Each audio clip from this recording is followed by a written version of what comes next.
प्रेक्षकांसाठी खुशखबर.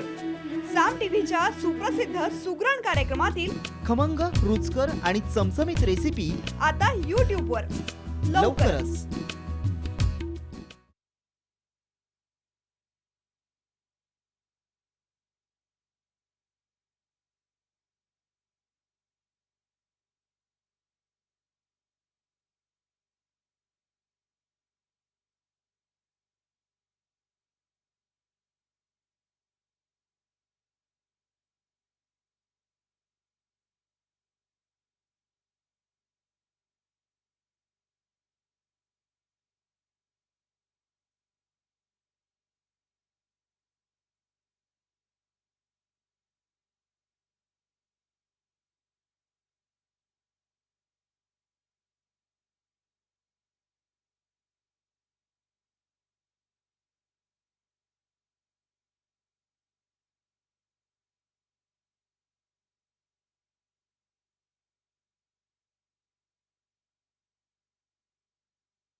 आवाज महाराष्ट्राचा विशेष कार्यक्रमात मी संजय आवटे तुमचं स्वागत करतो.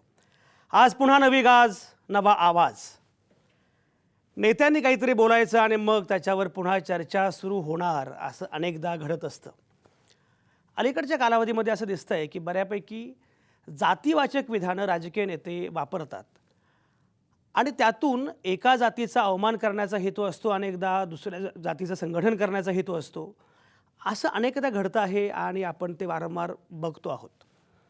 आपण जर बघितलं विशेषतः की ज्या महाराष्ट्रामध्ये स्थानिक स्वराज्य संस्थांच्या निवडणुका झाल्या, त्या निवडणुकांच्या प्रचाराच्या रणधुमाळीमध्ये सुद्धा अगदी जाणत्या म्हणवल्या जाणाऱ्या नेत्यांनीसुद्धा अशा प्रकारची जातीवाचक विधानं केली आणि त्यातून जाणीवपूर्वक एखाद्या जातीला विरोध आणि दुसऱ्या जातीचं संघटन करण्याचा प्रयत्न बऱ्यापैकी झाला. उत्तर प्रदेशमध्ये जी निवडणूक झाली त्या निवडणुकीमध्ये पहिल्यांदाच यावेळी जातीची समीकरणं जरा मागं पडली. त्या अर्थानं जातीची वोट बँक संपली असं सुद्धा म्हणायला हरकत नाही. पण जातीची वोट बँक संपत असताना दुसरी धर्माची वोट बँक मात्र अत्यंत विखारी पद्धतीनं पुढं आली. म्हणजे स्मशान विरुद्ध कब्रस्तान असा जो काही सगळा जी नारेबाजी झाली ते आपण जर बघितलं तर त्याच्यामध्ये धार्मिक ध्रुवीकरण झालं असे कोण दिसतं आहे. जातीचा धर्माचा उपयोग राजकारणासाठी करायचा आणि एखाद्या जातीच्या द्वेषावर आपली जात उभी करायची, त्यातून आपल्या जातीचं संघटन करायचं, असे प्रकार वारंवार घडत असतात. अशी अनेक उदाहरणं देता येणं शक्य आहे. आत्ता जे ताजं विधान आहे ते आहे दिलीप कांबळे यांचं.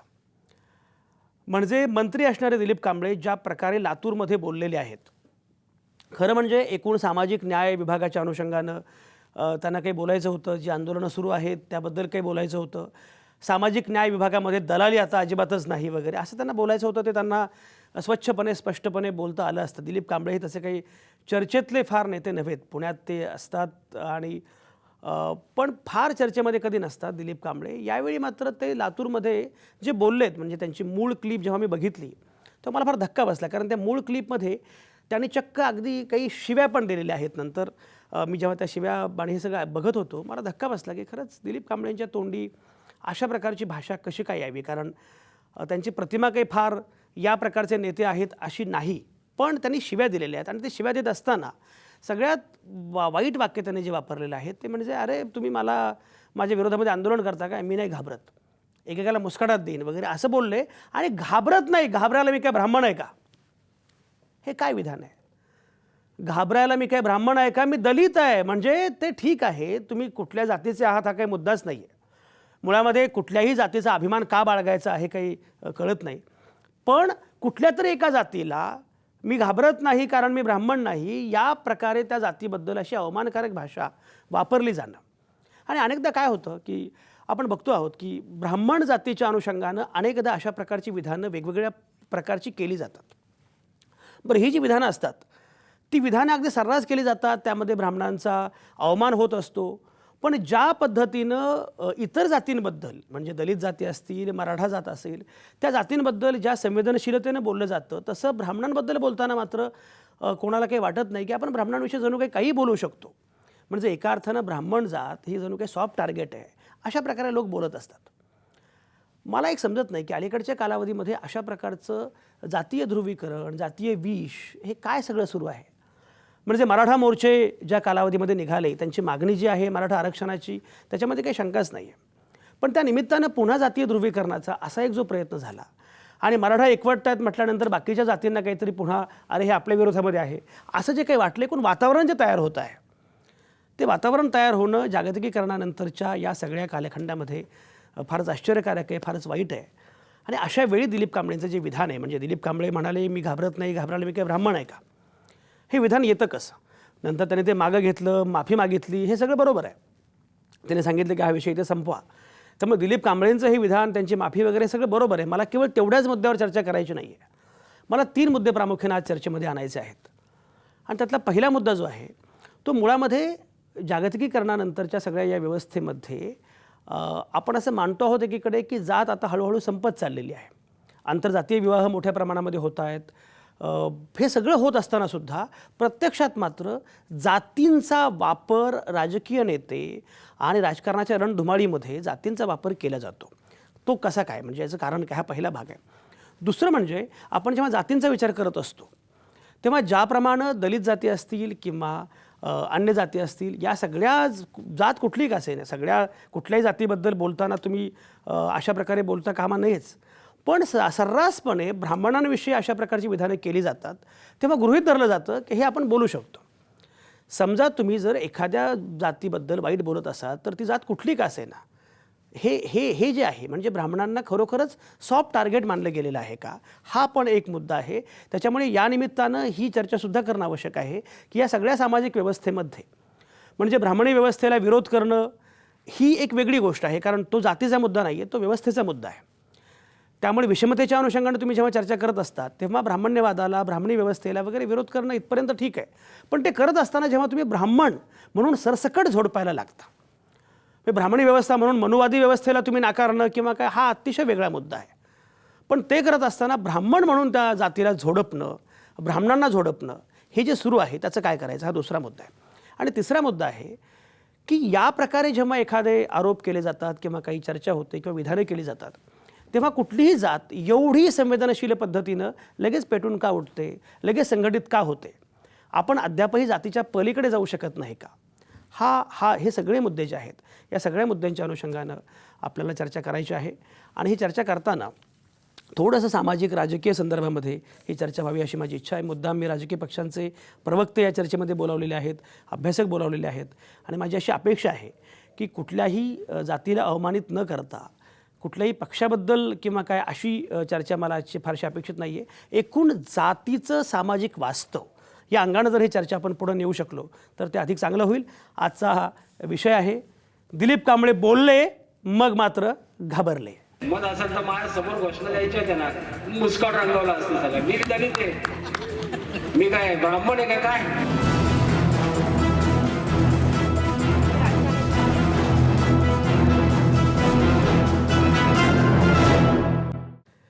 दिलीप कांबळे बोलले मग मात्र घाबरले, ही सगळी चर्चा आपण करणार आहोत. आणि ही चर्चा करण्यासाठी माझ्यासोबत नेहमीप्रमाणे आहेत नामवंत पाहुणे. भारतीय जनता पक्षाचे प्रवक्ते आमदार राम कदम आपल्यासोबत या चर्चेमध्ये लवकरच येतील. काँग्रेसचे प्रवक्ते डॉक्टर राजू वाघमारे हे सुद्धा आपल्यासोबत या चर्चेमध्ये असणार आहेत.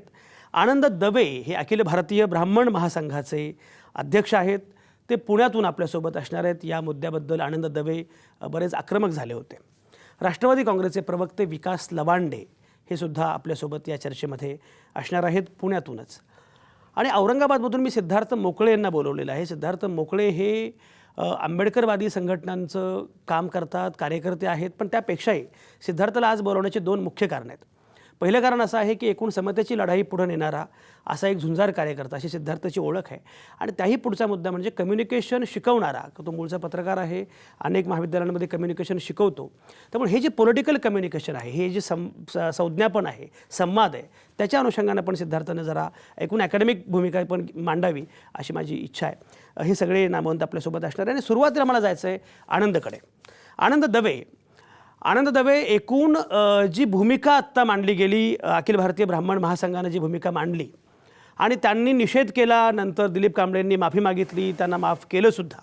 पण एकूण या विधानाबद्दल अगदी संताप यावा असं काय होतं? कारण सोशल मीडियावर ज्या प्रतिक्रिया आहेत त्यामध्ये काही प्रतिक्रिया तुम्हाला मी मुद्दाम सांगतो. सोशल मीडियावर अशा प्रतिक्रिया आहेत की वेगवेगळ्या जातींबद्दल अशा गमतीनं अनेकदा बोललं जात असतं. म्हणजे देशस्थ आणि कोकणस्थ यांच्या अनुषंगानं अनेकदा बोललं जातं. म्हणजे आपल्याकडे अगदी अनेक कवी लेखकांनी देशस्थांची गंमत केली आहे, कोकणस्थांची गंमत केली आहे. देशस्थ कसे आगळपगळ असतात, कोकणस्थ कसे कंजूष असतात वगैरे असं अनेकदा होत असतं किंवा अनेक जातींबद्दल असं बोललं जातं. अशावेळी घाबरायला मी काय ब्राह्मण आहे काय? म्हणजे ब्राह्मण साधारणपणे तसे काय शोषिक आहेत किंवा काय गरीब बिचारे आहेत अशा प्रकारचं समजा एक प्रतिक्रिया पुढे येत असेल तर जातीचा अपमान झाला असं खरंच मानावं इतकं हे विधान गंभीर वाटलं का? काय म्हणणं आहे? मुळात संजयजी, हे विधान जे केलं होतं दिलीप कांबळेंनी ते गमतीत केलेलं नव्हतं. त्यांचा स्वभाव गमती करण्याचा नाही आहे. आणि हे जे विधान त्यांनी केलं त्यावेळेस त्यांनी खरं पार्श्वभूमी लक्षात ठेवायला पाहिजे. आज ब्राह्मणांची पार्श्वभूमी एका वेळेस लोकसभेत एकाच वेळेस असं बोलताना नरेंद्र मोदी सांगतात की सावरकर, चाफेकर यांचा उल्लेख करतात, त्यांच्या त्यागाविषयी बोलतात. आता सावरकर आणि चाफेकर हे कशासाठी प्रसिद्ध होते किंवा आजही ते देशाचं कशासाठी ऐकले जातात हे तुम्हाला माहिती आहे, मी वेगळी सांगायची गरज नाही. त्यावेळी स्पेसिफिकली त्यांनी ब्राह्मण आहे मी घाबरतो का हे उल्लेख करायची गरज नव्हती. आणि मुळात ब्राह्मण आनंद दवे तुम्हाला तोडून जर ऐका आनंद दवे तुम्हाला तोडून मी विचारतो, कारण तुम्ही या चर्चेमध्ये सगळ्यात महत्त्वाचे आहात म्हणून मला तुमच्याशी बोलायचं आहे. तुम्ही असं म्हटलात की सावरकरांचा आणि चाफेकरांचा उल्लेख केला मोदींनी. हे सावरकर, चाफेकर आणि ब्राह्मण म्हणजे तुम्ही काय सावरकर चाफेकरांना काही केवळ ब्राह्मण म्हणूनच बघता का? सावरकर चाफेकरांचा उल्लेख केला ठीक आहे ना, अनेकांचा उल्लेख केला असेल तुम्ही. हां एक्झॅक्टली, तुम्ही मला थांबवलं नसतं तर याचं उत्तर मिळालं असतं. माझं तेच म्हणणं आहे, सावरकर आणि चाफेकरांनी त्यांच्या जातीसाठी त्यांच्या समाजासाठी काही मागणी नाही, त्यांनी देशासाठी त्याग केलेला आहे तो. आणि एक लक्षात घ्या संजयजी, याच्या मागच्या भूमिकेला आमचा जास्त विरोध आहे. आज ब्राह्मण सशक्त आहे. आज या देशातल्या प्रत्येक राज्यावर ब्राह्मण मुख्यमंत्री होऊन गेलेला आहे, राहिलेला आहे. या देशाचं पंतप्रधान पद, लोकसभेचं अध्यक्षपद, राष्ट्रपती, उपराष्ट्रपती, राज्यपाल पद, मिलिटरी लष्कर प्रमुख पद सुद्धा ब्राह्मणांनी भूषवलेलं आहे. याच्या पुढे भूषवत राहू. त्यामुळे निसर्गाने आणि नियतीने देशाने जी जबाबदारी दिली त्याला ब्राह्मण वर्ग पूर्ण केलेला आहे. आणि यापुढे कितीही आंदोलनं झाली, कितीही संकट आली तर ब्राह्मण वर्ग त्याला पुरून उरू शकतो. पण समजा एखादा समाज वीक आहे, एखादा समाज ताकदीने कमी आहे, तुम्ही त्याच्यावरही असा आरोप करणार का? त्यामुळे आमच्या त्या सरसकट भूमिकेला विरोध आहे. आम्ही जेव्हा गडकरींच्या प्रतिमेचं आम्ही पुनर्स्थापन केलं, गडकरी ब्राह्मण नव्हते तरी आम्ही केलं. म्हणजे याचा विरोध तुम्ही बहुसंख्य असल्यामुळे एखाद्या कमी संख्येमुळे तुम्ही जर अन्याय करत असाल, अत्याचार करायचा प्रयत्न करत, त्याला दबाव तयार करत असाल तर ब्राह्मण त्याला विरोध करणार, ब्राह्मण त्याला उत्तर देणार, हे मला सांगायचंय. आणि आता जे तुम्ही सांगत होता सुरुवातीला की ब्राह्मण सॉफ्ट कॉर्नर आहे का, तर मला वाटत आहे कालच्या आणि आजच्या प्रकरणानंतर ब्राह्मणांवर कोणी टीका करू शकेल किंवा ब्राह्मणांना कोणी सॉफ्ट कॉर्नर मानू शकतील. आम्हाला आमची भूमिका दाखवायची होती. आमच्यातला परशुराम आजही जिवंत आहे, आमच्यातले सावरकर, आमच्यातले चाफेकर आजही आहेत आणि आम्हाला दाखवून द्यायचा आमचा तो एक प्रामाणिक प्रयत्न होता. अगदी महत्त्वाचा मुद्दा आहे आनंद, आणि ही भूमिका महत्त्वाची आहे. सिद्धार्थ मोकळे, एक बघा म्हणजे ज्या प्रकारे आत्ता ही सगळी चर्चा सुरू आहे, आणि मी मगाशी मुद्दाम उल्लेख केला की तुम्ही कुठल्याही संघटनेच्या वतीनं वगैरे म्हणून नव्हे, जरा अकॅडमिक डिस्कशन या निमित्तानं झालं पाहिजे. आपण असं बघतो आहोत की म्हणजे ब्राह्मणी व्यवस्थेला विरोध करणं, विषमतेला विरोध करणं या प्रकारची मांडणी वेगळी, मनुवादाला विरोध करणं ही मांडणी वेगळी. ती मांडणी केली पाहिजे, ती मांडणी सगळेजण करत असतात.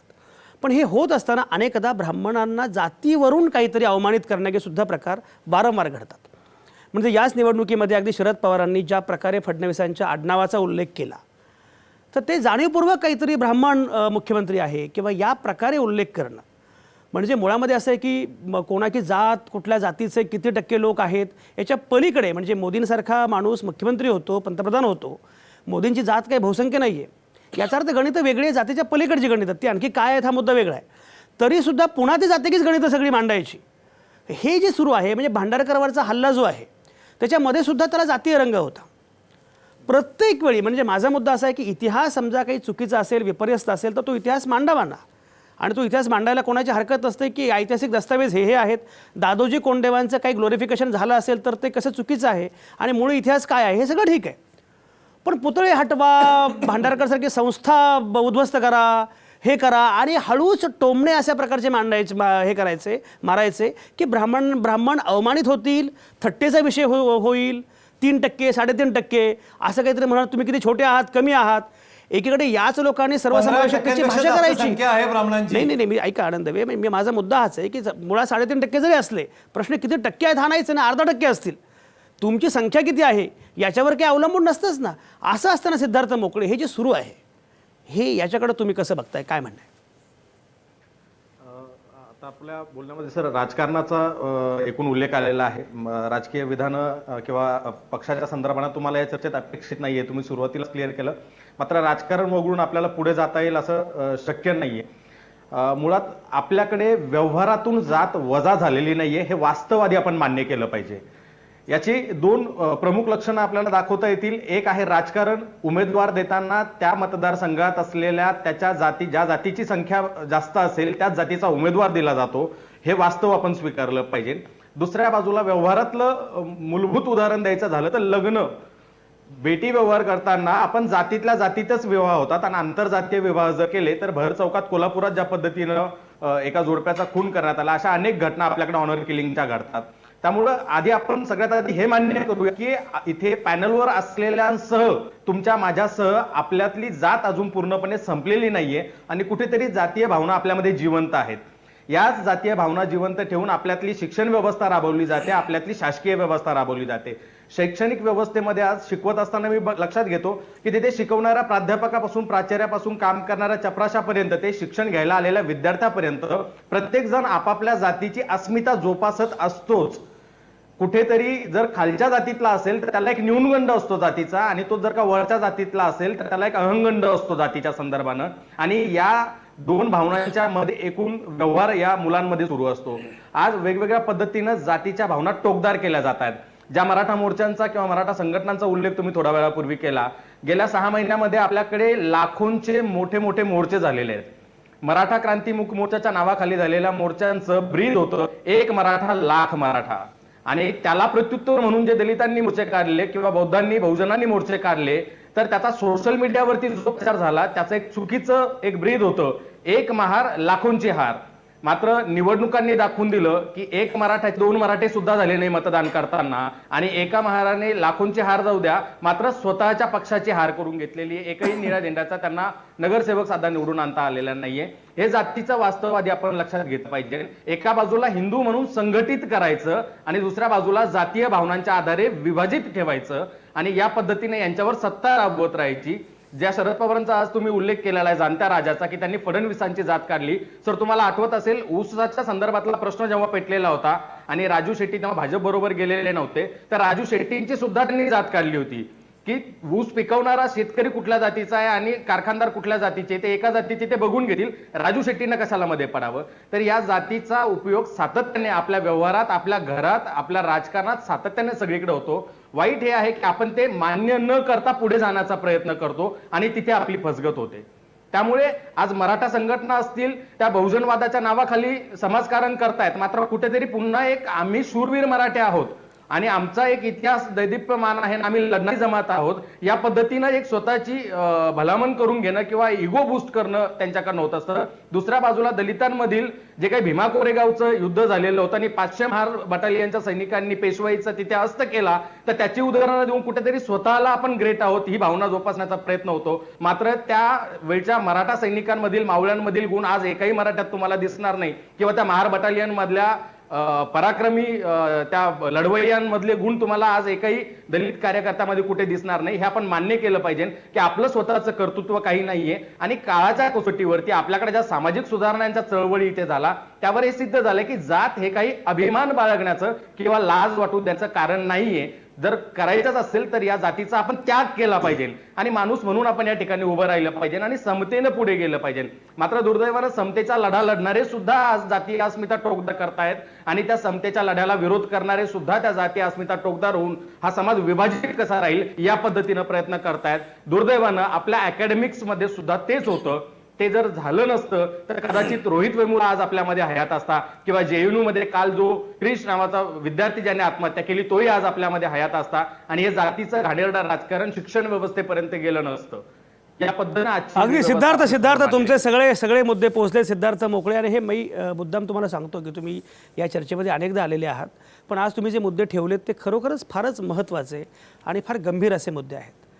विकास लवांडे, ही सगळी जी भूमिका आपण मांडतो आहोत किंवा हे बघा, म्हणजे एखादा दलित मुख्यमंत्री झाला तर त्याच्याबद्दल समजा चुकून टिंगलटावाळीची भाषा झाली तर काय होईल? संताप होईल. पण ब्राह्मण मुख्यमंत्री झाला तर मात्र टिंगल केली जाऊ शकते. हे जे आहे की ब्राह्मणांची टिंगल ही चालू शकते या पद्धतीने, म्हणजे मुळात जातीच्या पलीकडे गेलं पाहिजे वगैरे सगळं मान्य आहे, पण जातीचा त्याग करणं एकाच वेळी काही सगळ्यांना शक्य होत नाही आणि जातीचं वास्तव आपण मान्य केलं पाहिजे, ते वास्तव मान्य करत आपण पुढे गेलं पाहिजे वगैरे सगळं बरोबर आहे.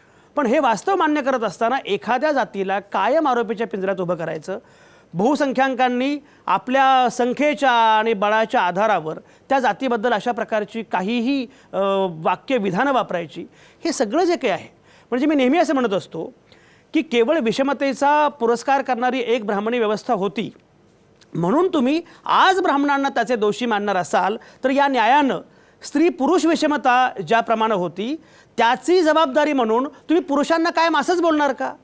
मुळामध्ये मुद्दा असा की आपण पुढे गेलो ना, आता विषमतेची व्यवस्था आहे ती व्यवस्था आपण नाकारतो, त्याच्या आपण पुढे गेलेलो आहोत.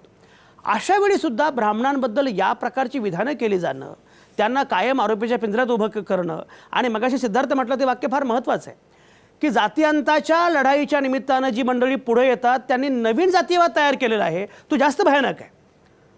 म्हणजे ब्राह्मणी व्यवस्थेच्या जातीयवादापेक्षा सुद्धा जातीयांताच्या लढाईच्या निमित्तानं उभा राहिलेला नवा जातीयवाद हा आणखी धोकादायक आहे, हे पण मान्य केलं पाहिजे. सगळ्यांनी एकत्र आलं पाहिजे. असं करण्याऐवजी ब्राह्मण विरोधी, ब्राह्मण द्वेष्टी अशा प्रकारची विधानं येतात, लोक हसतात, टाळ्या पडतात. म्हणजे तुम्हाला हे पण सांगतो की दिलीप कांबळे जेव्हा त्यांनी ते वाक्य वापरलं तेव्हा सभागृहामध्ये टाळ्या आणि हशा होता. सभागृहामध्ये कोणालाही असं वाटलं नाही की हे काहीतरी गैर आहे. नंतर माध्यमांनी ते केलं आणि पुढे गेले. विकास लवांडे, मी तपशिलात तुम्हाला विचारतो यासाठी, या मानसिकतेचं करायचं काय? आज जे समतेचा लढा लढू पाहत होते, संत तुकाराम महाराजांची आज बीज आहे. संत तुकारामांनी त्यांच्या प्रबोधनामध्ये, अभंगामधून, काही कीर्तन प्रवचनामधून काही गोष्टी आपल्याला निश्चितपणाने सांगितल्या, त्या मुद्दामून मला इथे सांगितल्या पाहिजेत. सकळाशी आहे येथे अधिकार, कलियुगी उधार हरीच्या नामे. दुसरं एक ठिकाणी सांगितलं, विष्णुमय जग वैष्णवांचा धर्म, भेदाभेद सारे अमंगळ. हा लढा तुकारामांच्याही आधीपासून सुरू आहे. 5000 वर्षाची जी काही व्यवस्था, मनुवादी व्यवस्था आहे, ती निरंतर प्रक्रिया त्या व्यवस्थेविरुद्ध लढणार आहे. मग ती संत समाज सुधारक असतील किंवा पुढच्या काळामध्ये महात्मा फुले, शाहू महाराज, डॉक्टर बाबासाहेब आंबेडकर, ही सगळी मंडळी किंवा त्या परिवारातले काम करणारी मंडळी त्या व्यवस्थेविरुद्ध सामाजिक स्वातंत्र्याचा लढा आजही लढत आहेत. सामाजिक स्वातंत्र्याचा लढा आजही संपलेला नाही. जर कोणी म्हणत असेल की तो संपलाय तर ते अत्यंत चूक आहे, कारण त्याची अनेक शेकडो उदाहरणं आजही देता येईल. आत्ताही तुम्ही आनंद देवेंचं ऐकलं असेल, परशुरामांचं ते आजही तिथे सांगतात, परशुरामांची जयंती करतात. 21 वेळा निक्षत्रिय केली आहे परशुरामांनी. हे काय आहे सगळं?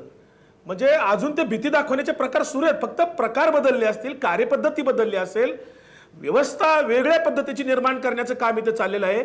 आजही ते 3.5% तुम्ही जेव्हा बोलला तेव्हा ते म्हणतात की नाही आम्ही 15% आहोत.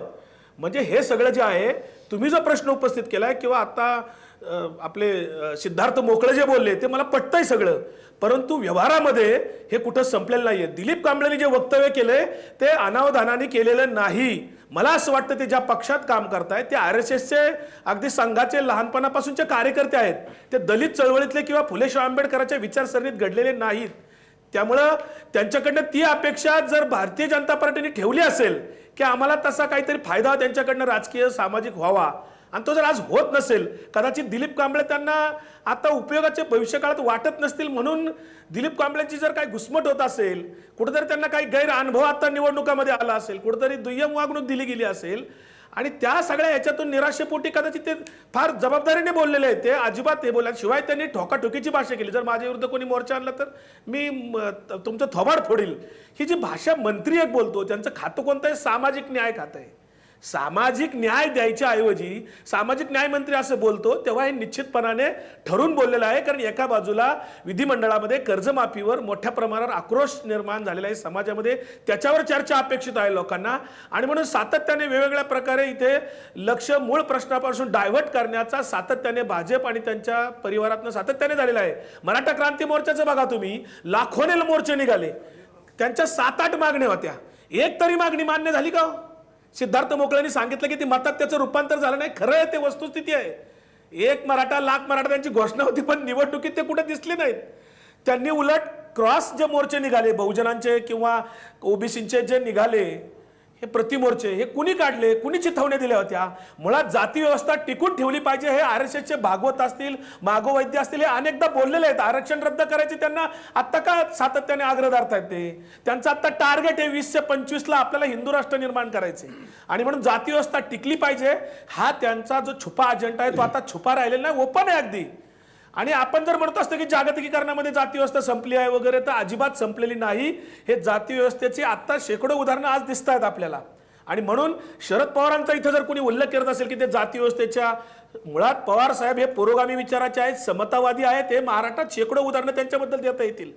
मुळात मंडळ आयोगाची अंमलबजावणी करण्याचा आग्रह धरणारे पवार साहेब आहेत. स्त्री पुरुष समानतेचा आग्रह धरताना महिलांचं धोरण आणणारे पवार साहेब आहेत. बाबासाहेब आंबेडकरांच्या विद्यापीठाच्या नामांतराचा लढा ते सगळं करणारे पवार साहेब आहेत. इतके सगळे त्यांच्यावर हे असताना पुन्हा जर कोणी त्यांच्याकडे जातीवादीबद्दल बोट दाखवत असेल तर चूक आहे. पवार साहेबांनी कधी ब्राह्मण जातीला टार्गेट केलेलं नाहीये. मनुवादी प्रवृत्तीला आमचा पक्ष सातत्याने मुळात विरोध करतोय. सामाजिक स्वातंत्र्याच्या बाजूचे आम्ही आहोत. महात्मा फुले, शाहू आंबेडकर किंवा गांधींचा विचार आमचा पक्ष जोपासतो, त्याचा सन्मान करतोय. आम्ही गोळवलकर किंवा हेडगेवारांचा विचार जोपासत नाही. मुळात दिलीप कांबळेंना माझा सवाल आहे, तुम्ही आता जाहीर करा या निमित्ताने, तुम्ही गोळवलकरांना मानता का डॉक्टर बाबासाहेब आंबेडकरांना मानता? हे आता दिलीप कांबळेंनी जाहीर करण्याची वेळ आलेली आहे.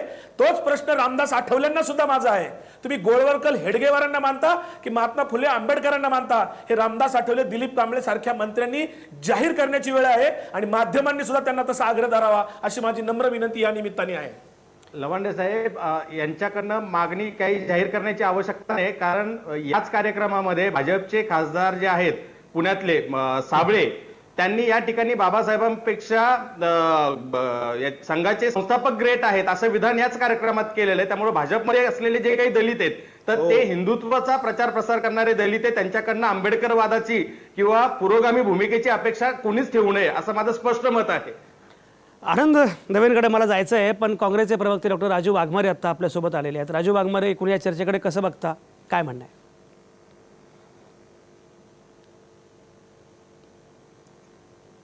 संजयजी, तुम्ही जे सांगितलं की या देशामध्ये जातीयता संपली आहे का, किंवा जागतिकीकरणानंतर आपण जातीयता संपण्याच्या मार्गावर जातो आहोत का, आपण जर विचार केला तर एक गोष्ट संजयजी आपल्या लक्षात येते की जागतिकीकरण झालं, पण या देशातील जातीयता ही अजूनही नष्ट होण्याच्या मार्गावर तर नाहीच आहे. कारण ज्यावेळी बीजेपीचं राजकारण हे ज्यावेळी देशामध्ये ज्या प्रमाणात मोदींनी आणि बीजेपीनी, आता नवीन बीजेपीनी ज्या पद्धतीने हे राजकारण चालवलंय, त्याच्यानंतर जर बीजेपी भारतामध्ये सत्तेमध्ये राहिला काय किंवा विरोधात राहिला काय, अशा प्रकारची विचारसरणी जर भारतामध्ये राहिली तर या देशातून जातीयता नष्ट व्हायला अजूनही 50 वर्ष लागतील. कारण ज्या पक्षाचा किंवा ज्या विचारसरणीचा पाया हा जातीयतेवर आधारित आहे, ज्यांना समरसता हवी आहे, त्यांना समानता नको आहे, त्या लोकांनी समरसतेपोटी जातीयता जोपर्यंत जिवंत राहील तोपर्यंत त्यांचं अस्तित्व हे जिवंत राहणार आहे. आणि याच पद्धतीने ज्यावेळी मोदींसारखा कमी जातीमधला किंवा कमी टक्क्याच्या लोकांमधला एखादी व्यक्ती ज्यावेळी पंतप्रधान होते, त्यावेळी हुरळून जाण्याचं काही कारण नाही की आता जातीयता या देशातली संपली आहे, या देशातला पंतप्रधान एका ओबीसी किंवा अशा समाजाचा आहे. कारण त्याचं कारण असं की अशा प्रकारची व्यवस्था करणारे लोक अशा प्रकारच्या प्रतिकात्मक नेत्यांना त्या प्रतिकात्मक जागेवर बसवतात. कारण त्या जागेवर त्या नेत्यांना बसवलं की त्याच्या आड आपल्याला पूर्णपणे आपलं जातीयतेचं राजकारण करता येतं, हा त्याच्या पाठीमागचा उद्देश असतो. मी हे समाज व्यवस्था आणि संपूर्ण राजकारणाबद्दल बोलतोय. आणि त्याचं कारण असं, आता बीजेपीनी ज्यावेळी कांबळे किंवा आठवले साहेब किंवा अशा प्रकारच्या नेत्यांना, साबळे त्यांना पुढे करतायत, त्याचं कारण असं आहे की अशा प्रकारच्या नेत्यांना प्रतिकात्मक पुढे करून त्यांना पूर्णतः परावलंबी करायचं. आणि ते परावलंबी झाले की त्याच्या पाठीमागचा जो त्यांचा समाज आहे त्या समाजाला ऑटोमॅटिक परावलंबी झाल्यामुळे त्यांच्या पक्षाशिवाय दुसरा आधार असता कामा नये. जी बीजेपी मुंबईमध्ये 82 जागा लढून जिंकून आणू शकते ती बीजेपी आरपीआयचा एक नगरसेवक मुंबईत निवडून आणू शकत नाही. याचा जर विचार एखाद्या सामान्य माणसाने केला तर ती विचार करण्यासारखी गोष्ट आहे. कारण जर त्यांना निवडूनच आणायचं नसेल तर तुम्हाला सीट देऊन ते काय करतील. प्रश्न असा आहे की व्यवस्था जी आहे त्या व्यवस्थेला खतपाणी घालणारं सरकार ज्यावेळी अस्तित्वात येतं त्यावेळी ती व्यवस्था ही दूर करण्याचं कामच होत नाही. बरं, कांबळेंनी जे विधान केलं, या देशामध्ये कांबळेंसारखे लोक किंवा इतर सर्वत्र आपण म्हणतो या देशामध्ये जातीवरून एक सर्वसाधारण समज हा केला जातो. हा मराठा आहे मग तो असाच वागणार, हा दलित आहे तो असाच वागणार, हा ब्राह्मण आहे तो असाच वागणार. हे जे प्रमाण आपण सर्वसाधारण सगळ्यांना एका मापात मोजतो, हे प्रमाण आलं कुठून? अहो, ज्यावेळी एखादा डॉक्टर दलित ज्यावेळी सर्जरी करतो त्यावेळी तो पेशंटला विचारत नाही की तुझी जात कुठची, किंवा पेशंट त्याला विचारत नाही की माझी जात तुझी जात कुठची. पेशंट म्हणतो मला वाचव. त्याच पद्धतीने एखादा ब्राह्मण ज्यावेळी तुम्ही ब्राह्मणांबद्दल बोलता की त्यांच्यामध्ये ताकद नाही आहे किंवा ते घाबरट आहेत, अहो जर इतिहास कांबळेंनी वाचला तर कांबळेंचा इतिहास त्यांच्या लक्षात येईल की या देशामधल्या इतिहासामध्ये प्रत्येक ब्राह्मण किंवा प्रत्येक दलित किंवा प्रत्येक मराठा यांनी त्या त्या वेळेला ज्या ज्या गोष्टी केल्या ते त्या जातीच्या आहेत म्हणून केलेल्या नाहीत. त्या वेळच्या परिस्थितीला अवलंबून त्यांनी उचललेलं ते पाऊल आहे. म्हणून एक सावरकर झाले म्हणून सगळे ब्राह्मण सावरकरांसारखे क्रांतीवीर ठरतात का? तर ते ठरत नाहीत. एक डॉक्टर बाबासाहेब आंबेडकर झाले म्हणून सगळे दलित त्यांच्यासारखे विचारांनी प्रगल्भ ठरतात का? तर ते ठरत नाही. प्रश्न असा आहे की या महान पुरुष ज्या जातीमध्ये जन्माला आले त्या जातीवाल्यांना त्यांचा अभिमान असणं गरजेचं आहे. पण त्याबरोबर या देशाचा ज्यावेळी आपण विचार करू, देशाच्या धर्तीवर प्रत्येक माणसाचा विचार करू, त्यावेळी खऱ्या अर्थाने जागतिकीकरण झालं किंवा त्या दृष्टीने आपण पुढे जातोय असं बोलता येईल.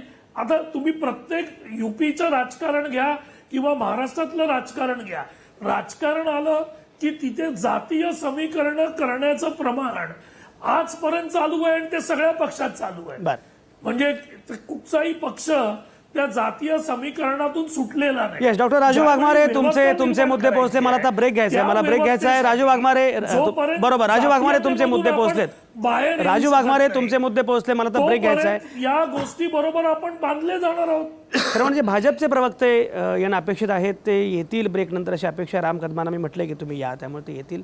ते आले तर मग भाजप म्हणून पण काही बोलता येणं शक्य आहे, कारण आता भाजप संदर्भामध्ये काही विधानं झालेली आहेत. ब्रेक नंतर मी येणार आहे आणि मला प्रामुख्याने एका मुद्द्याकडे जायचं आहे. आनंद दवे आत्ता आपल्यासोबत आहेत आणि आनंद दवेंना मला हे विचारायचं आहे की मुळामध्ये त्यांच्या अखिल भारतीय ब्राह्मण महासंघाचा हिरो परशुराम आहे असं मगाशी उल्लेख झाला.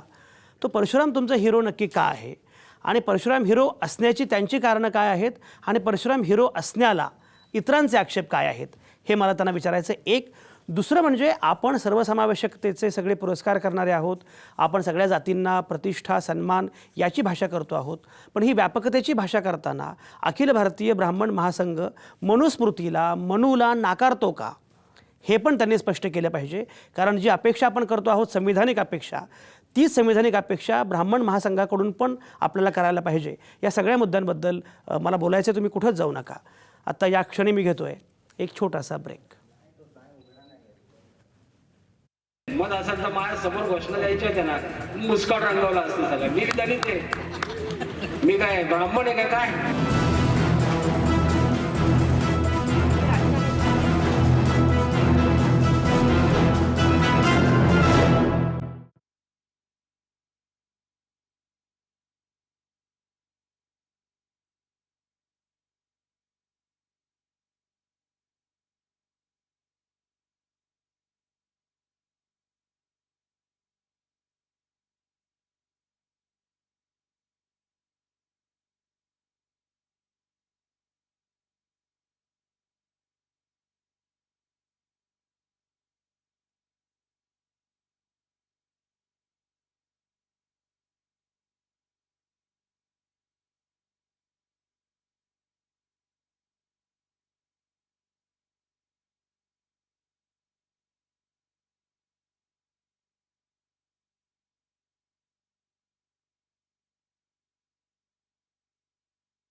दिलीप कांबळे बोलले आणि मग मात्र घाबरले या चर्चेमध्ये तुमचं पुन्हा एकदा स्वागत.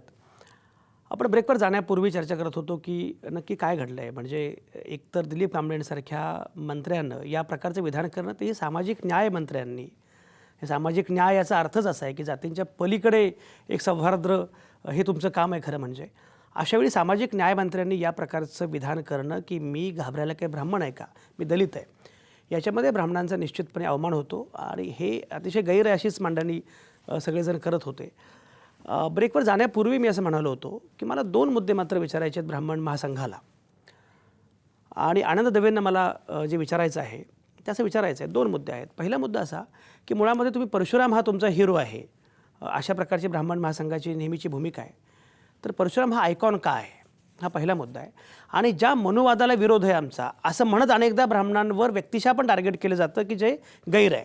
पण मनुवादाला विरोध आहे हे मात्र स्वाभाविक असायला काही हरकत नाही, कारण ती संविधानिक भूमिका आहे.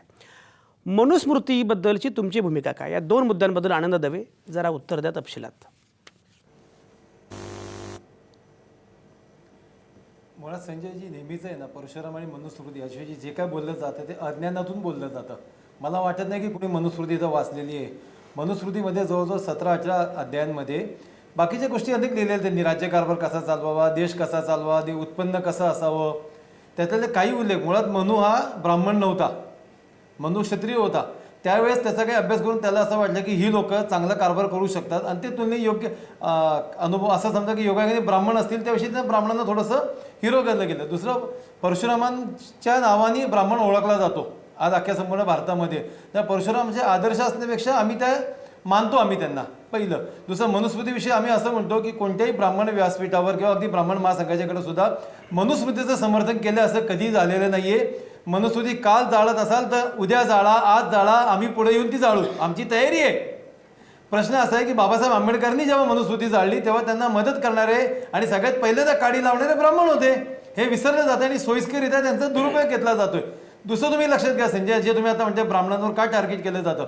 लाखोंचे दलित मोर्चे निघाले, लाखोंचे मराठा मोर्चे निघाले. ह्या दोन्ही मोर्चांच्यात त्याला नका देऊ आणि मला द्या, त्याचं आहे ते मला द्या, अशा मागण्या होत्या. पण दोन्हींचे नेते दोन्हीच्या व्यासपीठावर टार्गेट करत होते ब्राह्मणांना. मुळात ब्राह्मणांनी कधी काही मागितलं नाही, आरक्षण नाही, काही नाही. आम्ही आमच्या हिमतीवर आमच्या याच्यावर मिळू, आम्हाला कोणत्याही कुपड्यांची गरज नाही आहे. तरी सगळे टार्गेट आम्हाला करत होते. कोणत्या दलितांनी मराठाविषयी बोललं, काहीच नाही. कोणत्या मराठ्यात दलिताविषयी बोललं गेलं, काहीच नाही. पण त्यातल्या त्या सॉफ्ट टार्गेट होते. काय माहिती आहे का, आम्ही त्यांना बाकीच्या समाजांनी, ब्राह्मण समाजाला शाळेत ॲडमिशन द्यायचं नाही आरक्षण, कॉलेजमध्ये द्यायचं नाही आरक्षण, तरी मिळालं. बरं, प्रमोशन मिळणार नाही, नोकरी देणार नाही, अरे तरी मिळाली. प्रमोशन देणार नाही तरी घेतलं. आता ते व्यवसायामध्ये दिसायला लागलेत. मग ती उद्विग्नतेनं असं काहीतरी घडते. त्यामुळे आम्ही त्याच्याकडे फारसं काही लक्ष देत नाही. जो जे वांचील तो ते लाभो. आनंद दवे तुमची भूमिका पोहोचली. आनंद दवे तुमची भूमिका पोहोचली. आनंद दवे तुमची भूमिका पोहोचली. संजयजी थांबा, 2 मिनिटं बोला. त्यामुळं ज्या समाजाला ज्याच्या मागण्या त्यांनी शासनाकडे मागवाव्या आणि शासनाने त्यांना नक्की द्याव्या. पण दरवेळी मनुस्मृतीवरनं किंवा परशुरामांवरनं आम्हाला हे करू नका टार्गेट. आमचे आधारस्तंभ, आमचे आदर्श वेगळे आहेत आणि ते वेळोवेळी दिसलेत आणि ते आमचे नाही आहेत. जर स्वातंत्र्याचा इतिहास किंवा स्वातंत्र्याच्या नंतरचा इतिहास लिहायचं ठरलं तर जी नावं अगदी ब्राह्मणांचा कट्टर विरोधक असतील लोक सुद्धा जी नावं घेतील ती नावं आमचा आदर्श आहेत. आम्ही त्यांना गृहीत धरूनच पुढे चालणार आहोत. त्यांनी दाखवलेल्या रस्त्याने आम्ही जाणार आहोत. आमचा कोणाला विरोध नाही, आम्हाला कोणी विरोध करू नये, साधी सत्व भावना आहे आमची. नाही, आनंद दवे एक लक्षात घ्या, पुन्हा मी हे सांगतो आहे आणि वारंवार प्रास्ताविकापासून ते आत्तापर्यंत मी हे सांगतोय की ब्राह्मणांवर किंवा कुठल्याही जातीवर या प्रकारे असा हल्ला करणं गैर आहे, अवमानकारक टीका करणं गैर आहे. आणि ब्राह्मणांच्या अनुषंगानं सातत्यानं या प्रकारच्या गोष्टी घडतात हे आपण बघतो आहोत.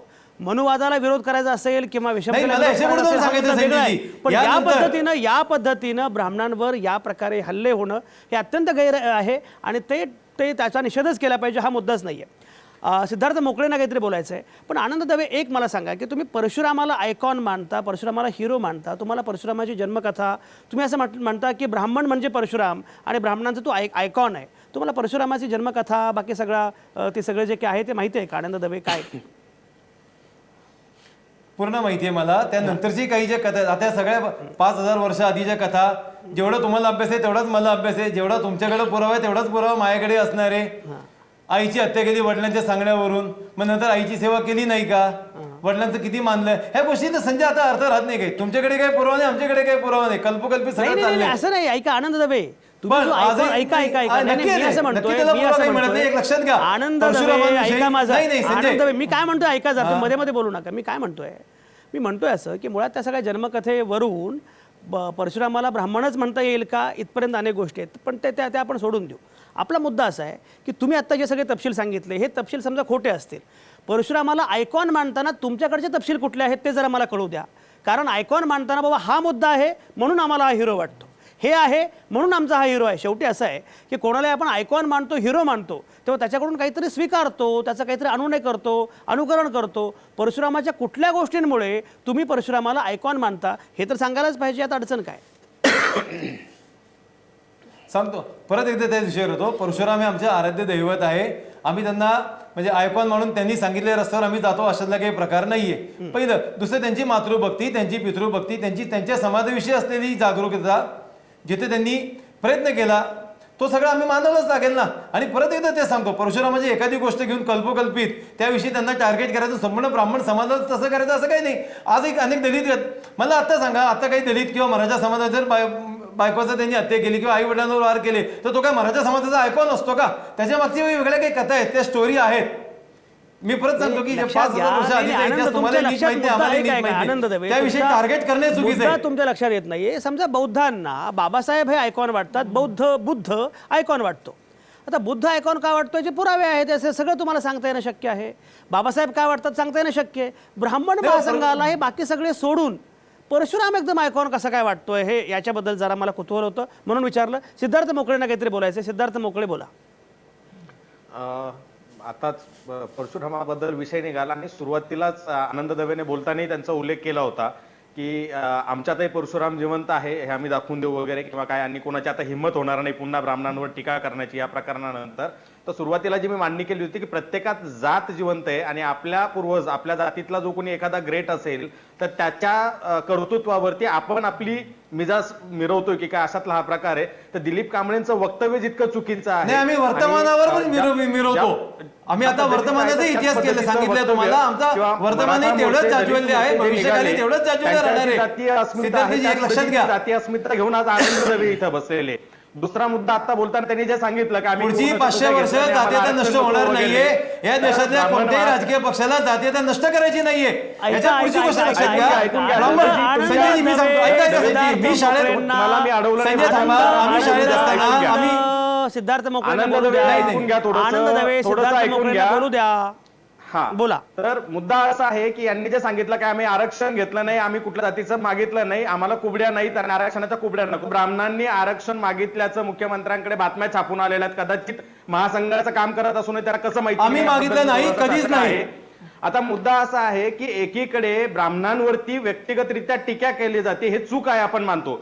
अगदी आता मनुस्मृती दहनाचा जो मुद्दा निघाला तर संजयजी आपल्याला माहिती असेल की बाबासाहेबांना ब्राह्मणेतर चळवळीच्या नेत्यांनी सांगितलं होतं की तुमच्या सोबत असलेले ब्राह्मण सहकारी जे आहे त्यांना चळवळीतून बाहेर करा, आम्ही ब्राह्मणेतर चळवळीची सगळी ताकद तुमच्या पाठीशी उभा करतो.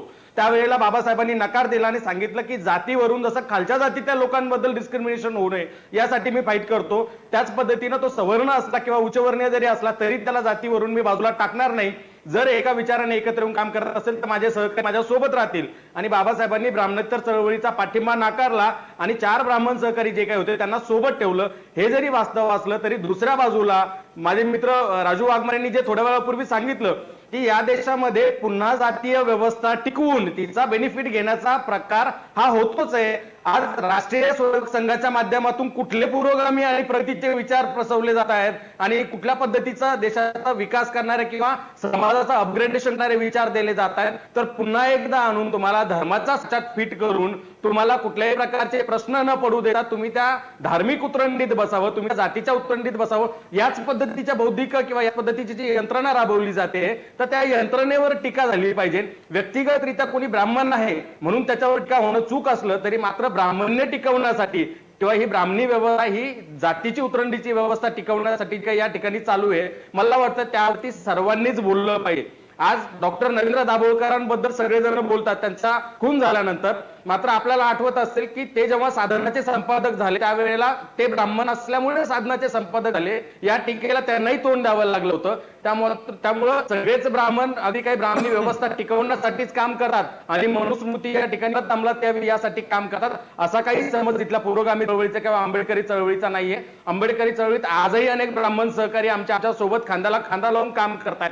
हे वास्तव असलं तरी सुद्धा बहुसंख्येने असलेली माणसं ही आज संघाच्या बाजूने आहेत, संघाची विचारधारा रेटण्यासाठी काम करतात. हे सुद्धा वास्तव आपण मान्य केलं पाहिजे आणि त्या वास्तवाबद्दल मला वाटतं आपण परखडपणे बोललं पाहिजे. मग त्या ठिकाणी आपण कुठल्या जातीला टार्गेट करतोय म्हणून आपण बोलू नये अशी दुटप्पी भूमिका घेऊन चालणार नाहीये. मग ते दलितांच्या बाबतीतला असेल दुटप्पीपणा, तोही आपण टाळला पाहिजे. तो ब्राह्मणांच्या बाबतीत असेल किंवा मराठ्यांच्या बाबतीत असेल. या सगळ्या गोष्टींच्या अनुषंगाने विचार करताना एक सगळ्यात महत्वाची गोष्ट आपण लक्षात घेते, ज्या ज्या महापुरुषांना आज स्वीकारलं गेलेलं आहे आणि ज्यांना त्यांच्या जातीचे लोक डोक्यावर घेत आहेत त्यांच्या कुणाचाही विचार कुणालाच माहिती नसतो. छत्रपतींबद्दल सविस्तर जर का विचारलं तर कुठल्याही मराठ्याला किंवा मराठा तरुणाला त्यांच्याबद्दलची व्यवस्थित माहिती देता येणार नाही, त्यांची विचारधारा सांगता येणार नाही. बाबासाहेबांबद्दल जर का विचारलं की बाबासाहेबांची सगळ्या पुस्तकांची नावं सांग तर कदाचित कुठल्या दलित तरुणाला ती सांगता येणार नाही. त्याच पद्धतीने आता परशुरामाबद्दलचा एकूण इतिहास सांगताना आनंद दवेजी जरा थोडासा हात आखडता घेताना दिसत आहेत.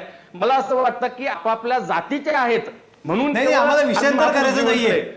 जर जात व्यवस्था जर का आपण नाकारली तर 60 ते 70% महापुरुष हे कदाचित वर्षभरामध्ये नामशेष होतील. केवळ जातीची अस्मिता म्हणून आपण महापुरुषांना मिरवतोय, मात्र हे करत असताना आपण त्याच महापुरुषांचा घात करतोय आणि आपल्या येणाऱ्या पिढ्या सुद्धा नेस्तनाबूत होणारी व्यवस्था आज आपण जन्माला घालतोय. त्यामुळे अगदी सिद्धार्थ तुम्ही तपशिलात सगळी तपशिलात भूमिका ठेवलेली आहे. मुद्दा असा आहे की धर्माची चिकित्सा झाली पाहिजे, जातीची पण चिकित्सा झाली पाहिजे, जातीच्या उतरंडीची चिकित्सा झाली पाहिजे. पण हे करत असताना जातीवाचक विधानं होताच कामा नयेत. मात्र जातीवाचक विधानांना जेव्हा विरोध केला जातो तेव्हा सुद्धा ती पुन्हा जातीवाचक पद्धतीनेच ते आंदोलन जातं अशी शक्यता अनेकदा दिसते. त्यामुळे ते खरं म्हणजे सगळंच टाळलं पाहिजे. आता राम कदम आपल्यासोबत आहेत. राम कदम हे भाजपचे प्रवक्ते आहेत, आमदार आहेत. राम कदम, तुमचं स्वागत. जी सगळी चर्चा सुरू आहे दिलीप कांबळेंचं विधान आणि एकूण त्यानंतरची सगळी चर्चा, त्यांनी माफी मागितली आहे, त्यामुळे एका अर्थानं हा विषय संपला आहे. पण तरीसुद्धा अशा प्रकारचं विधान येणं, अशा प्रकारचं जातीवादी विधान येणं, याचं नक्की सामाजिक राजकीय वास्तव काय, याच्या अनुषंगानं राम कदम आम्ही बोलत होतो. तुमचं काय म्हणणं? मी बोलत असताना बाकीचे इतर सगळे वक्ते मला अडवणार नाहीत अशी अपेक्षा बाळगून फक्त मी 2 मिनिटं फक्त या बाबतीत बोलेन. मी वास्तविक दिलीप कांबळे साहेबांच्या त्या विधानाच्या नंतर त्यांनी दिलगिरी व्यक्त केलेली आहे, त्याच्यामुळे ह्या विषयावर पडदा पडलाय. 2 वेगवेगळ्या गोष्टी एक कार्यकर्ता आणि एक आमदार या नात्यानं मला या ठिकाणी दिसतात की मी दिलीप कांबळे साहेबांना मागची 2.5 वर्ष पाहतो आहे मंत्री म्हणून. अतिशय सुंदर चांगलं काम आहे. प्रत्येक जाती धर्माच्या माणसाचं जात धर्म न पाहता त्याच्या पलीकडे जाऊन ते काम करतात हे मी माझ्या डोळ्यांनी पाहिलंय. हा अनेकांचा अनुभव आहे. ठीक आहे, त्या ठिकाणी भाषणाच्या ओघात पुढचा पाठचा संदर्भ मीडिया पाहत नाही अनेकदा, तर त्याच्यामुळे मला त्याच्यावर स्पष्टीकरणही द्यायचं नाही. पण ते जे काही विधान टीव्हीवर दाखवलं गेलं तशा प्रकारचं विधान करणारे ही दिलीप कांबळे ही व्यक्ती नव्हे. ते विधानाच्या पुढचा पाठचा काहीतरी वेगळा संदर्भ असेल, पण तो दाखवलं जात असताना ते अर्धवट असं ते दाखवलं गेलं असं माझं व्यक्तिगत मत आहे. मी काही स्पष्टीकरण देत नाही कारण त्यांनी दिलगिरी व्यक्त केली, त्याच्यामुळे विषयच येत नाही. पण त्यांना काहीतरी वेगळं बोलायचं होतं, पण ते वेगळं त्या ठिकाणी बोललं गेलं. तर पुढचे पाठी काय बोलले ते आपल्याला तपासून पाहावं लागेल. पण कांबळे साहेब सगळ्या समाजाचा, सगळ्या धर्मांचा आदर करतात, सन्मान करतात, सगळ्यांची कामं करतात. तर त्याच्यामुळे आपण आता तो विषय जो संपलेला आहे त्या विषयाला आपण पुन्हा पुन्हा उकरून काढून आपण योग्य ठरणारे हा एक भाग. आणि दुसरा भाग की एखाद्या व्यक्तीनं एखादा असं ठीक आहे, आता त्यांना तसं बोलायचं नव्हतं, पण आता पुढचा पाठचा संदर्भ असं मी 3दा म्हणालो, तर त्या व्यक्तीनं आतापर्यंत केलेलं काम आतापर्यंत जी एवढ्या वर्षांची त्यांची तपश्चर्या ती लगेच आपण ती पणाला लावतो. तर मला असं वाटतं कुठेतरी आपण जेव्हा एखादी व्यक्ती दिलगिरी व्यक्त करते तर आपण याच्याकडे सकारात्मक पद्धतीनं पाहण्याची आवश्यकता आहे. एवढंच मला या ठिकाणी पक्षाचा प्रवक्ता म्हणून, आमदार म्हणून या ठिकाणी मला मांडायचं आहे.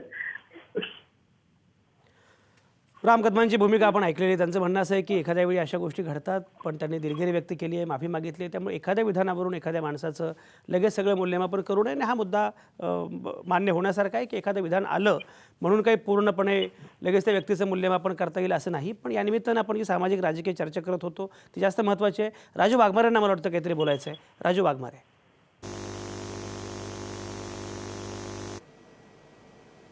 मला संजयजी, या देशामध्ये डॉक्टर बाबासाहेब आंबेडकरांनी त्यावेळी एक वाक्य त्यांनी सांगितलेलं की जर तुम्हाला या देशाचं सामाजिक आणि जर आधुनिकतेकडे या देशाला घेऊन जर एकात्मतेने या देशाला पुढे न्यायचं असेल तर तुम्हाला सगळ्या या धर्मांवर आधारित जातीयता जी आहे ती एकतर नष्ट करावी लागेल, नाहीतर आपली जात आणि आपला धर्म आपल्या घरात ठेवला पाहिजे. तो राष्ट्राच्या निर्माणामध्ये त्याचं परिवर्तन होता कामा नये. याचा अर्थ असा की आता आपण ज्या पद्धतीने वागतोय, म्हणजे एका बाजूला आपण राज्यघटनेला सांगतोय की कॉन्स्टिट्यूशन सारखा कुठचा धर्म नाही, आणि दुसऱ्या बाजूला आपण हिंदू राष्ट्र बनवण्याच्या गोष्टी ज्यावेळी करतो त्यावेळी जे सरकारमध्ये बसलेले आहेत त्यांच्याकडून किंवा त्यांच्या संघटनांकडून ज्यावेळी अशा प्रकारची वक्तव्य केली जातात की आम्ही आता हिंदू राष्ट्र बनवण्याच्या मार्गात चाललेलो आहोत, त्यावेळी तुम्ही घटनेचा अपमान करत आहात. आणि मग एका बाजूला तुम्ही घटनेला सांगायचं, ज्या घटनेमध्ये सांगितलंय की सगळे समान आहेत, त्या घटनेचा समानतेचा जो अर्थ आहे तो तुम्ही समरसतेमध्ये आणायचा. त्या ज्या घटनेने सांगितलंय की हे राष्ट्र सगळ्या जाती धर्माच्या लोकांचं समान एक भारत देश आहे आपला, राज्यघटना सांगते, तुम्ही एका बाजूला सांगायचं की आम्ही हिंदू राष्ट्र बनवणार. म्हणजे ज्या पद्धतीचे लोक ज्यावेळी सरकारमध्ये बसतात आणि त्यावेळी त्यांची भक्ती केली जाते, म्हणजे कोणत्याही धर्मामध्ये भक्ती केल्याने तुमच्या आत्म्याला शांती मिळते, पण राजकारणात ज्यावेळी तुम्ही भक्ती करता त्यावेळी तुम्ही कुठेतरी त्या समाजाला हुकुमशाहीकडे घेऊन जात असता. हे आता आपल्या लक्षात आलं पाहिजे. अजूनही वेळ आपल्या देशामध्ये आहे. राजू वाघमारे तुमचा मुद्दा पोहोचलाय, माझा वेळ संपत आलाय. राजू वाघमारे तुमचा मुद्दा पोहोचला, माझा वेळ संपत आलाय. विकास लवांडे पटकर बोला. विकास लवांडे. खरं तर जातीयतेच्या मुद्द्यावर आपण आता बोलत असताना हाच मुद्दा किंवा हाच वक्तव्य जर का राष्ट्रवादी काँग्रेस पार्टीच्या कोणी एखाद्या नेत्याकडनं चुकून गेलं असतं तर RSS किंवा त्यांच्या सगळ्या टीम मधल्या लोकांनी किंवा भाजपमधल्या सगळ्या लोकांनी सोशल मीडियापासून सगळीकडे हाहाकार माजवला असता. विकास लवांडे तुमचे नेते अशी विधानं चुकून करत नाहीत, ठरवून करतात असंही लोक म्हणतात. महाराष्ट्र, मला सांगा सर, तानाजी सावंत बोलले, शिवसेनेचे आमदार, महाराष्ट्र भिकेले लावेन मी. प्रशांत परिचारक सैनिकांच्या पत्नीबद्दल जे बोलले तेव्हा कुठे गेले होते RSSचे? सोशल मीडियात कुणी बोललं नाही, टीव्हीवर कुणी बोललं नाही. भाजपवाले, RSS वाले, सनातन प्रभातवाले कुणीही प्रशांत परिचारकचा निषेध करायला पुढे आलं नाही. या सगळ्या याच्यात एक आपल्याला पाहावं लागेल, आज एक राष्ट्रपुरुष शिल्लक नाही, एक समाज सुधारक शिल्लक नाही, मुळामध्ये परिचारक तुमच्यासोबतच होते अगोदर. आणि दुसरं म्हणजे परिचारकांच्या विधानाचा परिचारकांच्या जातीशी काय संबंध आहे? नाही, जातीचा संबंध आहे, त्या विधानाचा मी उल्लेख करतोय, त्या जातीचा संबंध करत नाही. तानाजी सावंतांच्या सुद्धा परिचारकांच्या ऐवजी तेच विधान पाटीलने केलं असतं तरी तेच म्हटले असते लोक. त्याच्यामध्ये काय ते विधान हे जातीशी निगडीत नाही. त्याचा निषेध, परिचारकचा निषेध का नाही केला सनातन प्रभात, RSS वाल्यांनी, भाजपवाल्यांनी काय निषेध केला? ऐका विकास लवांडे, तुम्ही असं करून सनातन प्रभातला कारण नसताना मुख्य प्रवाहातल्या माध्यमाचा दर्जा देत आहात. सनातन प्रभाचा उल्लेख नाही, आनंद दवेंना त्यांनी आता पाठवले. ऐका नाही असं नाही. आनंद दवे तुम्ही सनातन कडून आलेला आहात का?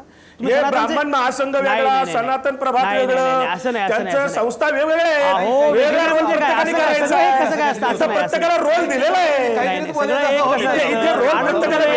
आहे. हा, आनंद दवे तुम्ही सनातन कडून आलेला आहात का? स्पष्ट करा. रोल वेगळा दिला इथे. आनंद दवे तुम्ही सनातन कडून आलेले आहात का? स्पष्ट करा. नाही, मला सांगा, सनातन संस्था चालवणारी लोक कोण आहेत? त्याचा काय संबंध आहे? मला सांगा, RSS चालवणारे लोक कोण आहेत? काहीतरी बोलायचं. या सगळ्याचा जर विचार केला तर त्यांनी कधी परिचारकचं किंवा तानाजी सावंत महाराष्ट्राला भिके लावेल त्याचा सुद्धा निषेध केला नाही. हे काय आहे सगळं?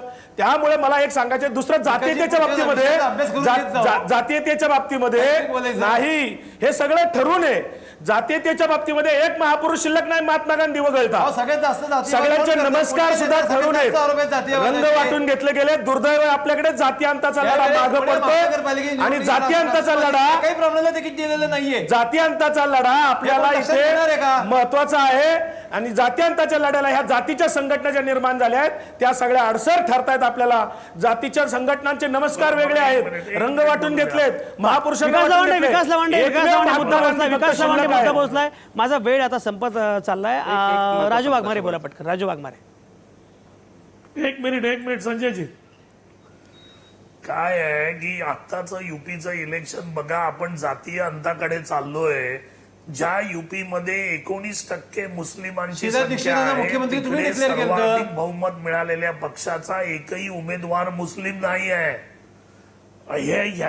या राजकारणाकडे जर उमेदवार पण ज्यावेळी नव्हता. आपण धर्मावर चाललोय, बोलायचं का? याचा त्याच्यावर बोलू अर्थ आपण. असा की अजूनही जर आपल्या देशातील लोक आपण जर जागे झालो नाही तर देश म्हणून शहाबानो आपण प्रकरणात कुठल्या पंतप्रधानांनी जात सांगितलं बाकी ठीक आहे. आता होतं? बाकीच्या नरेंद्र मोदी जाहीरपणे सांगतात की हा विषय आहे. आनंद दवे तुमचा शीला मुद्दा दीक्षितांना मांडा. मुख्यमंत्री आनंद दवे काँग्रेसने केलं.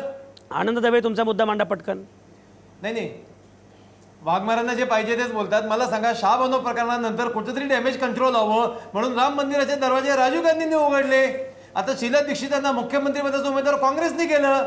त्यामुळे तुम्ही जातीवाद करत नाही असं वाघमारेची अजिबात सांगू नका. 50 वर्षाजवळ तुमच्या हातात सत्ता होती, तुम्ही जातीवाद बंद करण्यासाठी काय केलं मला सांगा बरं. काय आणि आता जातीच्या विरोधी या सरकारला पक्के करायचे आहे. धर्माधर्म भांडण लावण्याचं काम काँग्रेसने केलं. जातीयांताचा लढा लढतंय. आणि जो चष्मा आणि ते ज्या काँग्रेसला कलरने लढतंय. जातीयांताचा लढा तुमचं भाजपचं सरकार कोणीमध्ये बोलतं का? काँग्रेस कुठे दिसत नाहीये. बर ठीक आहे. माझा वेळ संपलाय. माझा वेळ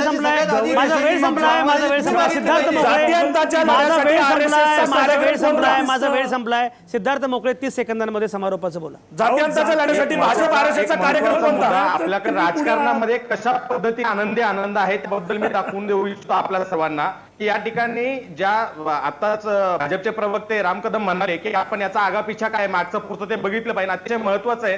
माझ्या माहितीप्रमाणे त्या ठिकाणी नेहमी काही बोलतात, राष्ट्रवादीचे त्यांना जे अटक कबीरगिरी असलेले घेऊ नका. आमदार रमेश कदम त्यांच्या घोटाळ्या संदर्भात कारवाई सुरू आहे म्हणून त्यांचे कार्यकर्ते तिथे निदर्शनं करायला गेलेले होते आणि त्यांच्या त्या कार्यकर्त्यांच्या विरोधात दिलेलं हे वक्तव्य आहे की मी त्यांचं मुस्काडवलं असतं, त्यांचं थोबाड फोडलं असतं, दलित आहे, मी काय ब्राह्मण नाहीये घाबरायला. या विधानाला डिफेंड करण्यासाठी आलेले भाजपचे प्रवक्ते राम कदम हे स्वतः 2 बौद्ध तरुणांना मारहाण केल्या प्रकरणी आरोपी आहेत विक्रोळीतल्या.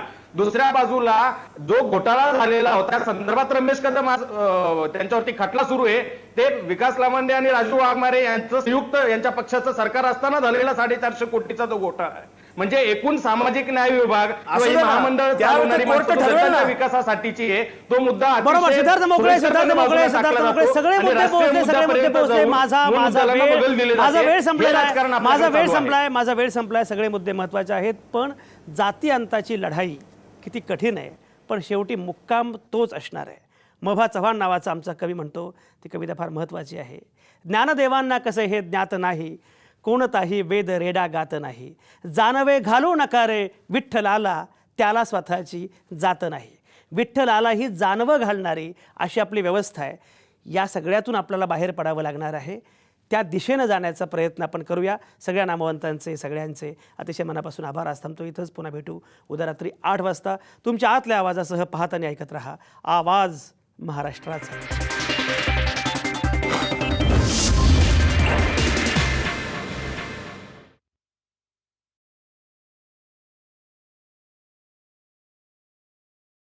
प्रेक्षकांसाठी खुश खबर.